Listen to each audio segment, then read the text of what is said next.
Hello बच्चों, हमारा first lesson हमने ख़त्म कर दिया था। उसके क्वेश्चन आंसर्स भी मैंने आपको भेजे थे, वो भी आपने लिख लिए होंगे। अभी हम सेकंड जो चैप्टर है हमारा वो चालू कर रहे हैं, हेल्थ एंड डिसीज़ेस। तो हेल्थ और डिसीज़ेस इसका मतलब क्या होता है, हम कितने निरोगी हैं, और डिसीज़ेस जो अलग अलग बीमारी होती है इसके बारे में हमें इसमें पढ़ना है। बहुत ही इंटरेस्टिंग टॉपिक है ये, ठीक है। तो अभी हम इसको स्टार्ट करते हैं। देखो डायग्राम नंबर 2.1 पे क्या दिखाया है, चेकिंग फीवर, मतलब वो उसको कितना फीवर है, कितना टेम्परेचर है वो चेक कर रहा है। ये हम कब करते हैं, जब हमें बुखार आता है या फिर हमें कोई तकलीफ़ होती है तो हम फीवर चेक करते हैं, ठीक है। तो ये सब हम लोग क्यों कर रहे हैं, क्योंकि हमारी हेल्थ ख़राब हो गई है इसलिए। अब हेल्थ मतलब होता क्या है एग्जैक्टली, ओके। तो हम लोग उसकी डेफिनेशन देखते हैं। देखिए सबसे ऊपर डेफिनेशन दी हुई है हेल्थ की। Health is a state of complete physical, mental, social wellbeingness and not merely the absence of any disease. यानी कि स्टेट हेल्थ जो है ये ऐसी एक स्टेज होती है जो कि फिज़िकल मतलब आपको शारीरिक, मेंटल मतलब मानसिक, और सोशल वेलबींग मतलब आप अपने आजू बाजू के बिहेवियर में कैसे बिहेव करते हैं, कैसे रहते हैं लोगों के साथ में, किस तरीके का बिहेवियर करते हैं, ये सब चीज़ें अगर आपकी अच्छी हैं तो फिर आपकी हेल्थ क्या है, अच्छी है। और एक चीज़ बोली गई है, not merely the absence of any diseases, मतलब कोई भी डिसीज़ जो है वो ऐसा कंटिन्यू बीमार नहीं पड़ रहे हो। बाय चांस से कभी ऐसा होता है कि हमें बुखार आ रहा है तो बात अलग है, लेकिन आप कंटिन्यू हर महीने अगर तबीयत ख़राब है, कोई डिसीज़ हो रहा है, पेट दर्द होता है, तो इसका मतलब आपकी हेल्थ क्या है, कमज़ोर है, वीक है, ठीक है। तो ये है हेल्थ की डेफिनेशन। ये डेफिनेशन आपको अपनी कॉपी में अच्छे से लिखनी है। व्हाट इज़ डिसीज़, अब हमने हेल्थ के बारे में तो देखा, अब डिसीज़ के भी डेफिनेशन हम लोग देखते हैं। Condition of disturbances in physiological और psychological processes of body is called as disease. क्या बोला गया है, अगर आपके फिजियोलॉजिकल यानी कि आपके शारीरिक और साइकोलॉजिकल या फिर आपके मानसिक प्रोसेसेस में कुछ गड़बड़ी हो जाती है, कुछ डिस्टर्बेंस आ जाता है, तो ऐसे कंडीशन को हम क्या कहते हैं, डिसीज़ हो गया है। अगर आपको सर दर्द हो रहा है, आपका शरीर दुख रहा है, आपको बहुत बॉडी पेन हो रहा है, आपको वोमिटिंग हो रही है, पेट गड़बड़ है, तो ये सारे हम कह रहे हैं क्या सिम्टम्स है, फिजियोलॉजिकली आप में डिस्टर्बेंस आ गया है।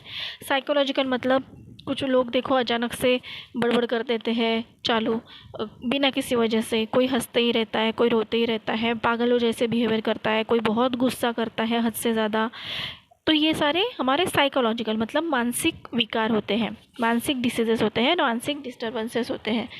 तो ये इस तरीके की चीज़ें जो होती हैं, अगर ऐसी कंडीशन होती है हमारी बॉडी में कोई भी एक, तो भी हम उसे क्या कहेंगे, डिसीजेस।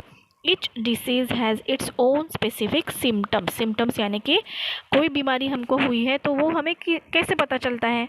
अगर समझो हमें जॉन्डिस हो गया, जॉन्डिस यानी कि पीलिया जिसे हम बोलते हैं हिंदी में, तो ये जॉन्डिस अगर होता है तो हमारा पेट दर्द चालू होता है, वोमिटिंग चालू होते हैं, हमें बहुत वीकनेस फील होता है, तो ये सिम्टम्स है जिसकी वजह से हम ये पता कर सकते हैं कि बॉडी में कुछ तो गड़बड़ है, और उसी सिम्टम्स के ऊपर फिर डॉक्टर्स हमें टेस्ट लिख के देते हैं। तो ये जो डिसीज़ेस होते हैं इनके अलग अलग डिसीज़ेस के अलग अलग सिम्टम्स होते हैं, ठीक है। अगर बहुत बार फीवर वगैरह है या कुछ ऐसे सिम्टम्स होते हैं जो सेम होते हैं बहुत इसमें, लेकिन कुछ खास चीज़ें होती हैं जो कोई डिसीज़ेस के साथ में मिलती जुलती होती हैं, ठीक है। अभी जैसे हमने कोरोना का देखा, कोरोना भी एक बीमारी है, कोरोना भी एक डिसीज़ है। इसमें क्या हो रहा है पर्टिकुलर, अगर आपको रेस्पिरेशन में तकलीफ़ हो रही है, श्वास आपको ब्रीदिंग करने में तकलीफ़ हो रही है, तो दैट ये क्या है, उसका एक पर्टिकुलर सिम्टम है, ठीक है। तो ये ऐसे सिम्टम्स होते हैं जो अलग अलग डिसीजेस के अलग अलग सिम्टम्स होते हैं, ओके। नाउ हम लोग देखने वाले हैं अभी टाइप्स ऑफ डिसीजेस। डिसीज़ क्या होता है वो तो हमको पता चल गया, लेकिन कौन कौन से टाइप के डिसीजेस होते हैं वो भी हमें अभी देखना है। नाउ सी, हमें एक टेबल दिया गया है नीचे टाइप्स ऑफ डिसीजेस का, जिसमें अलग अलग टाइप के डिसीजेस बताए गए हैं, ठीक है। You must have heard the names of various diseases like diabetes, common cold, asthma, Down syndrome, etc. ये बहुत सारे अलग अलग डिसीजेस के नाम हैं, है ना। कॉमन कोल्ड म्हणजे सर्दी, अस्थमा आपको पता है। हार्ट के डिसीजेस होते हैं अलग अलग, डायबिटीज़ यानी कि शुगर की बीमारी जिसे कहते हैं, ये अलग अलग बीमारियां हमें पता है, हमने नाम सुने हुए हैं। Reasons and symptoms of all this diseases are different. ये जो बीमारियां होती हैं इनके डिसीजेस के जो सिम्टम्स होते हैं जिससे हम इन्हें पहचानते हैं, ये अलग अलग होते हैं। To bring coordination in specific study of diseases are classified as follows. Diseases को जो है पर्टिकुलर कोई रीजन्स के लिए हमें अगर स्टडी करना है, उनके बारे में डिटेल इन्फॉर्मेशन कलेक्ट करना है, तो हमें उनका क्लासिफिकेशन करना पड़ेगा, जिससे हमें उनके बारे में समझना बहुत ईजी हो जाएगा। Now types of diseases, particularly 2 type के डिसीजेस में उनको क्लासिफाइड किया गया है, अकॉर्डिंग टू ड्यूरेशन और अकॉर्डिंग टू रीजन्स। एक तो हम हमें ड्यूरेशन के हिसाब से कर सकते हैं क्लासिफाइड, या फिर दूसरा है रीजन्स मतलब पर्टिकुलर किस रीज़न की वजह से, कुछ क्या कारणों की वजह से, उनका कारण क्या है होने का, और ड्यूरेशन मतलब टाइम। अब टाइम के हिसाब से 2 ही और क्लासिफिकेशन होते हैं, एक है क्रॉनिक डिसीज़, एक है acute disease. Now see what is chronic disease and acute disease. Chronic का मतलब होता है जो बहुत ही लॉन्ग ड्यूरेशन तक चलने वाले डिसीजेस होते हैं, वो उन्हें कहते हैं क्रॉनिक डिसीजेस। एग्जाम्पल है जैसे कैंसर होता है या फिर डायबिटीज़ होता है। ये बीमारियां ऐसी है कि एक बार अगर हो जाती है तो उसका ट्रीटमेंट बहुत लंबे समय तक चलता है, और ये अचानक से डेवलप नहीं होती बॉडी में, ठीक है। अगर आपको ये बीमारियां ऐसी लगती है तो अचानक से नहीं होती है, बहुत पहले से अपने शरीर में कोई ना कोई तकलीफ़ चालू होती है और फिर धीरे धीरे वो डेवलप हो जाती है बहुत इस तरीके की बड़ी बड़ी बीमारियों में। तो उसे हम कहते हैं क्रॉनिक डिसीजेस, जो बहुत लॉन्ग ड्यूरेशन तक चलते हैं। उसके बाद दूसरा है एक्यूट डिसीजेस क्रॉनिक के बिल्कुल उल्टा, जो अचानक से आते हैं और जल्दी से ख़त्म भी हो जाते हैं। जैसे कि हमको अगर अचानक से सर्दी हो सकती है, ठीक है, सर्दी है, खांसी है, ये आपके शरीर में बहुत पहले से चल रहा है, ऐसा होता है क्या? कभी नहीं होता। आपको हल्का सा इन्फेक्शन हो जाता है और तुरंत आपको वो बीमारी दिखती है, इसे कहते हैं एक्यूट डिसीजेस। अचानक से आपका सर दर्द हो रहा है, हेडेक हो रहा है, तो ये क्या हो गया? एक्यूट हो गया। सर्दी हो गई है, एक्यूट डिसीजेस आएगा, जो क्या होगा? अचानक से हो जाता है और जल्दी से ट्रीटमेंट भी उसका जल्दी होके वो हम जल्दी से क्योर कर सकते हैं। समझ में आया अभी? Chronic disease and acute diseases, ये हमने क्या किसके हिसाब से देखा? According to duration, time. अब दूसरा जो क्लासिफिकेशन हमको देखना है वो देखना है अकॉर्डिंग टू रीजन्स, क्या क्या कारण हो सकते हैं बीमारी होने के।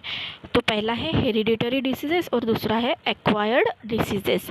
हेरिडिटरी डिसीजेस यानी कि जो आपको हेरिडिटरी मिले हैं, यानी कि जो आपको अपने पूर्वजों से मिले हैं, आपको अपने दादा दादी से या मम्मी पापा से जो बीमारियां मिली है, वो जैसे देखो हमें संपत्ति मिलती है ना हमारे फैमिली से, वैसे ही कुछ बीमारियां भी हमें मिल सकती है। हम बहुत बार कहते हैं ना कि मेरे दादाजी को था, या इसके दादाजी को था, या इसके मम्मी पापा को है, तो इसको भी आ गया वो प्रॉब्लम, तो उसके कहते हैं हेरिडिटरी डिसीजेस, यानी कि जो जनरेशन टू जनरेशन ट्रांसफ़र होता है ऐसा डिसीज़, ठीक है। फॉर एग्जांपल डाउन सिंड्रोम, ये एक मेंटल प्रॉब्लम होता है जिसमें बच्चे की ग्रोथ नहीं होती है। तो ये हम आगे 10th में अच्छे से डिटेल में पढ़ने वाले हैं नेक्स्ट क्लास में। सो अभी आपको सिर्फ इतना याद रखना है कि ऐसे डिसीजेस जो क्या हो रही है, एक जनरेशन से दूसरी जनरेशन में ट्रांसफ़र होती है, उसे कहते हैं हेरिडिटरी डिसीजेस। अभी देखो आजकल थायराइड के बारे में बहुत बोलते हैं। थायराइड कैसा है? हेरिडिटी से भी हो सकता है, मतलब अगर आपकी मम्मी को या पापा को या फैमिली में किसी को है, तो हो सकता है कि अगली जनरेशन में भी वो किसी को हो सकता है, तो इसे हम कहते हैं हेरिडिटरी डिसीजेस। दूसरा है एक्वायर्ड डिसीजेस। एक्वायर्ड मतलब आपके फैमिली में पहले किसी को नहीं था, अचानक से किसी रीज़न की वजह से, किसी इन्फेक्शन की वजह से वो हुआ है, उसे कहते हैं एक्वायर्ड। ये मतलब एक्वायर्ड डिसीजेस होते हैं, इसको वापस से 2 टाइप्स में क्लासिफाइड किया गया है। पहला है इन्फेक्शियस डिसीज़, दूसरा है नॉन इन्फेक्शियस डिसीजेस। ये नाम से ही समझ में आता है, इन्फेक्शियस मतलब जो एक दूसरे से होता है, और नॉन इन्फेक्शियस मतलब जो एक दूसरे से किसी को फैलता नहीं है, राइट। अब देखो बहुत अच्छा एग्जाम्पल है अभी कोरोना क्या है? बहुत ही ज़्यादा सीवियरली इन्फेक्शियस डिसीज़ है। अगर किसी को हो गया है तो हमने देखा ना कैसे फैल रहा है वो, एक चाइना में कहाँ आया था और अभी कहाँ तक पूरे देश में, पूरे वर्ल्ड में फैल गया है। कैसे? इन्फेक्शियस है वो, कि एक एक इंसान को हुआ, वो इंसान किसी और जगह गया, उसके कांटेक्ट में जितने लोग आएंगे उनको वो आराम से इन्फेक्ट कर देता है वो वायरस। ठीक है, तो ये डिसीज़ेस हो गए इन्फेक्शियस डिसीज़। इवन हमारा जो नॉर्मल सर्दी खांसी रहती है, ये भी क्या होती है, इन्फेक्शियस होती है। बहुत बार देखो स्कूल में आपके क्लास में कोई बच्चे को सर्दी खांसी हुई है तो एक दूसरे दिन और किसी को भी सर्दी खांसी हो जाती है। तो ये कैसे हो गया, इन्फेक्शन की वजह से, क्योंकि वो डिसीज़ कैसा है, वो वायरस बैक्टीरिया कैसा है, इन्फेक्शियस है, एक से दूसरे को हो सकता है। उसके बाद है नॉन इन्फेक्शियस डिसीज़, जो किसी के कांटेक्ट में आने की, मतलब किसी पेशेंट के कांटेक्ट में आने की वजह से नहीं होता है, कुछ रीजंस की वजह से होता है। जैसे कि एग्जांपल दिया है डायबिटीज़ और हार्ट डिसीजेस। डायबिटीज़ यानी कि शुगर की बीमारी किसी बैक्टीरिया वायरस इन्फेक्शन किसी पेशेंट के कांटेक्ट में आने की वजह से नहीं होता है, अपनी बॉडी में कुछ प्रॉब्लम्स हो जाते हैं जिसकी वजह से हमें डायबिटीज़ हो जाता है। हार्ट का जो प्रॉब्लम्स आता है, बहुत सारे प्रॉब्लम्स होते हैं हार्ट के, तो ये भी हमें हमारे बॉडी में कुछ प्रॉब्लम आने की वजह से, हमारे हार्ट में कुछ प्रॉब्लम आने की वजह से हमें ये बीमारियां होती हैं। तो इसे कहते हैं नॉन इन्फेक्शियस डिसीज़, जो किसी पेशेंट के कांटेक्ट में आने की वजह से नहीं, बल्कि अपने शारीरिक यानी कि हमारे फिजिकल प्रॉब्लम की वजह से हमें लगती है। ठीक है, अब ये जो चार्ट है टाइप्स ऑफ डिसीजेस का, ये बहुत ही इंपॉर्टेंट चार्ट है, इसे आप अच्छे से अपने कॉपी में लिखेंगे और इसे अच्छे से याद भी करेंगे। ओके, सो हम लोग जो नेक्स्ट है इन्फेक्शन, अभी हमने जो पढ़ा है ना, उसमें से हमें पर्टिकुलरली इन्फेक्शियस डिसीज़ और नॉन इन्फेक्शियस डिसीज़ डिटेल में पढ़ना है, आगे देखेंगे।